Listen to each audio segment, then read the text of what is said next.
देख रहे हैं द वर्क न्यूज़ और मैं हूं आपके साथ मोहम्मद सिराज। आपको जैसे कि बताते चले, महाराजा हरि सिंह जी की छुट्टी को लेकर पहले भी काफ़ी प्रोटेस्ट होते आ रहे हैं और यहां पे हम आपको बता दें कि कल से यहां पे लगातार जो प्रदर्शन किया जा रहा है, आप मेरे पीछे विजुअल में देख सकते हैं। अभी भी यहां पर जो प्रोटेस्ट किया जा रहा है, प्रोटेस्ट इसलिए है कि महाराजा हरि सिंह जी की छुट्टी दी जाए। यहाँ पे हम आपको बता दें काफ़ी यहाँ पे आए हुए हैं, अलग अलग पार्टी से आए हैं। हम आपको बताते चले, आइए इनसे बातचीत करते हैं। यहाँ पे हम बातचीत करते हैं, यहाँ पे मुनकोटिया साहब हैं, इनसे बातचीत करते हैं। सर, आप यहाँ पे आए हैं, हम आपसे जानना चाहें महाराजा हरि सिंह जी की छुट्टी को लेके क्या कहना है आपका? बिल्कुल छुट्टी होनी चाहिए और इसी को लेके यहाँ पे अनशन चल रहा है, भूख हड़ताल चल रही है। और ये स्ट्रगल आज की नहीं है, बड़े लंबे अरसे से ये स्ट्रगल चल रही है और सरकार अनदेखी कर रही है। इसलिए अब ये फैसला लेना पड़ा कि अब सड़कों पे इस लड़ाई को लड़ना पड़ रहा है।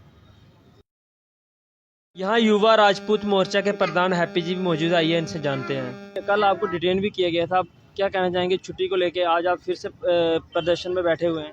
आज फिर करेंगे डिटेन, लेकिन वो जो छुट्टी का सिलसिला है वो चलता रहेगा। हम यहाँ पे बैठे हैं छुट्टी लेने के लिए। जो हक की लड़ाई चल रही है, देखते हैं अब कब तक इसके लिए हमें जद्दोजहद करनी पड़ती है। लेकिन जम्मू कश्मीर की आवाज़ उठाना हमारा फ़र्ज़ है और हम उठा रहे हैं।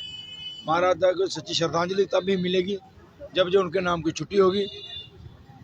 अब कुछ राजनीतिक दल हमारे समर्थन में आ गए हैं। अभी अभी मनकोटिया साहब आए हुए हैं, उससे पहले तकरीबन सारे जम्मू के राजनीतिक दल यहाँ पे आ चुके हैं, बीजेपी को छोड़ के। अब देखते हैं कि आगे आगे क्या चलता है, लेकिन कोशिश करेंगे कि सारे जम्मू को डोगरों को घर से बाहर निकालने की। अब देखते हैं कितना वक्त लगता है जम्मू के लोगों को बाहर निकलने में लिए। हम यहाँ पे बैठे हैं, कंटिन्यूसली हमारी हड़ताल चल रही है। जब तक हम में दम रहेगा तब तक हड़ताल करेंगे और छुट्टी लेके रहेंगे। बहुत बहुत शुक्रिया। यहाँ पे सोशल एक्टिविस्ट सतवीर सिंह मनास जी भी हैं, इनसे भी जानना चाहेंगे। सर, आप भी यहाँ पे आए हैं महाराजा हरि सिंह जी छुट्टी को लेकर, क्या कहना है आपका? मेरा इस पर बस इतनी सी बात कहनी कि ये जो भाजपा कर रही है ना, इसको कहते हैं राजनीतिकरण।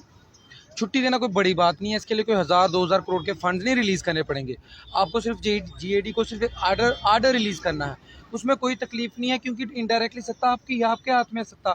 आपके वो एलजी साहब हैं, वो चाहें तो अभी छुट्टी कर सकते हैं। लेकिन उसके बावजूद भी युवा राजपूत सभा के जो संगठन के लोग बैठे थे, रात को छापेमारी होती है, उनको उठाकर आप पुलिस लाइन लेके जाते हो। किस लिए लेके जाते हो? वो आपसे मांग क्या रहे थे? छुट्टी मांग रहे थे ना। एक महाराजा जिसकी फैमिली ने 75 लाख में स्टेट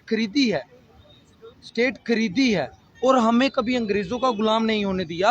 हम डोगरा समाज इस तरीके करे और हिंदू मुस्लिम सिख ईसाई सब इकट्ठे रहे, लेकिन इन्होंने एक ड्रामा बना दिया है कि हम छुट्टी नहीं दे सकते। रीज़न बताते हैं, कश्मीरी नाराज़ होंगे। कोई कश्मीरी नाराज़ नहीं होगा, कोई मुस्लिम नाराज़ नहीं होगा, क्योंकि ये राजा साहब ने खुद कहा था, as a ruler I have no religion, my religion is justice. उनका रिलीजन था इंसाफ। जो इंसाफ पसंद इंसान हो सकता है, उसकी किसी के साथ क्या लेनी देनी? हिंदू भी चाहता है, मुस्लिम भी चाहता है, लेकिन बीजेपी नहीं चाहती विकास, क्योंकि इलेक्शन नहीं है। उनका काम है, तुम मुझे वोट दो, मैं तुम्हें छुट्टी दूंगा। वो वोट के लिए महाराजा साहब को इस्तेमाल करना चाहती है, जैसे वो सरदार पटेल को इस्तेमाल करती है, जो कांग्रेस के first home minister of India थे। उनको इलेक्शन में किया ना उन्होंने इस्तेमाल।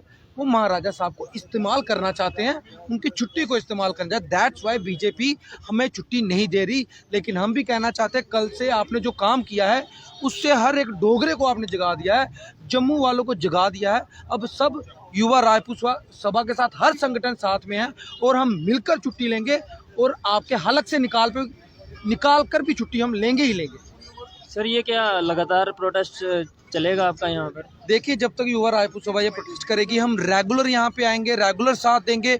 और हर एक सभा, चाहे वो ब्राह्मण सभा है, महाजन सभा है, कोई भी सभा है, हर सभा इनका साथ देगी। हम घर घर जाएंगे और ये कल जो इन्होंने गंदा काम किया है ना, जो एडमिनिस्ट्रेशन ने इनको उठाया है, उससे ये हो गया कि डोगरों को ऐसा लगा कि उनकी छवि पे दाग लगाने की कोशिश की और सभी डोगरा अब एक हो गए हैं। अब ये मत सोचिएगा कि कौन आएगा कौन नहीं आएगा, हर कोई आएगा, कश्मीर से भी आएगा। और थोड़े दिनों के बाद मैं खुद बताता हूँ, यहाँ पे कश्मीरी बच्चे जो आएंगे मेरे पास, वो सारे यहाँ पे धरना देंगे और वो कश्मीरी बच्चे खुद अपने जुबान से कहेंगे महाराजा हरि सिंह की छुट्टी होनी चाहिए। इससे बड़ा तमाचा मेरे ख्याल से बीजेपी के लिए कोई नहीं हो सकता। लेकिन मेरी कोशिश रहेगी जितने भी कश्मीरी मेरे भाई हैं वो अगर जम्मू में आते हैं वो यहाँ धरना देंगे, अपनी डिमांड वो बाद में रखेंगे। महाराजा हरि सिंह की छुट्टी की डिमांड वो पहले करेंगे और ये कश्मीरी बोलेंगे, तब ये तमाचा बीजेपी के मुंह को लगेगा। अब मैं सभी लोगों से कहना चाहता हूँ, आपने तानाशाही देख ली है, हम बैठे हैं, कोई भी बंदा नहीं मिलने आया। हमारे प्रधान साहब बैठे हैं, एक्स प्रधान साहब बैठे हैं, कमेटी के कितने मेंबरान बैठे हैं, लेकिन एक भी बंदा यहाँ पे नहीं आया। आखिर इनकी हलक सूख क्यों जाती है महाराजा हरि सिंह जी के छुट्टी के नाम से?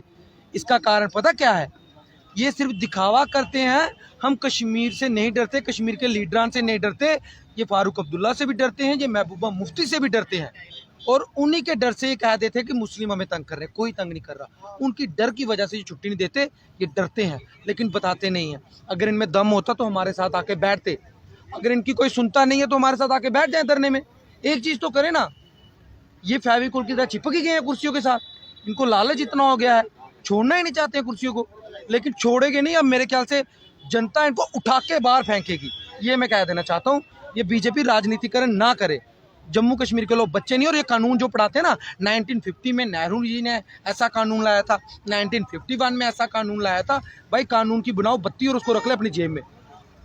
हम सब पढ़े लिखे हैं, हमें सब पता है, उसकी एक बत्ती बना के अपनी जेब में रख लो। और बार बार ये जो बार बार कानून गिनाते हो ना, कानून नहीं गिनाओ। जब आइडेंटिटी पे आ जाएगी, जब मेरी ज़िंदगी मौत का सवाल आ जाएगा, उस वक्त मैं कानून देखूंगा या अपनी जान बचाऊंगा, इस वक्त वो बात है। और डोगरों से मैं कहना चाहता हूँ, जिन्होंने भर के एक बंदा भी चाहता था कि मैं 10 वोट डालूं बीजेपी को, उनको मैं बताना चाहता हूँ आज डोगरों की ये हालत है। हम सड़कों पे बैठे हैं, और वो पूछने तक नहीं आते। शायद उन्होंने बांप लिया है, इन डोगरों को सिर्फ एक बार आएंगे मोदी जी, सिर्फ भाई और बहनों करेंगे, ये डोगरे उसी में मस्त हो जाएंगे और चले जाएंगे। और यही कारण है कि आज तक हमारी सुनवाई नहीं है। लेकिन मैं कहना चाहता हूँ, अब वो वक्त चला गया।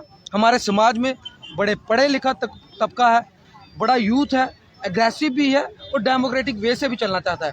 अब हम सब आपके खिलाफ हो चुके हैं, और कल का जो गंदा काम आपने संगठन के लोगों को उठा के किया है, वो आपके मुंह पे एक तमाचे की तरह पड़ेगा और आने वाले वक्त में पड़ेगा। मैं सिर्फ डोगरों से कहना चाहता हूँ, भाई मेरी बात सुनिए।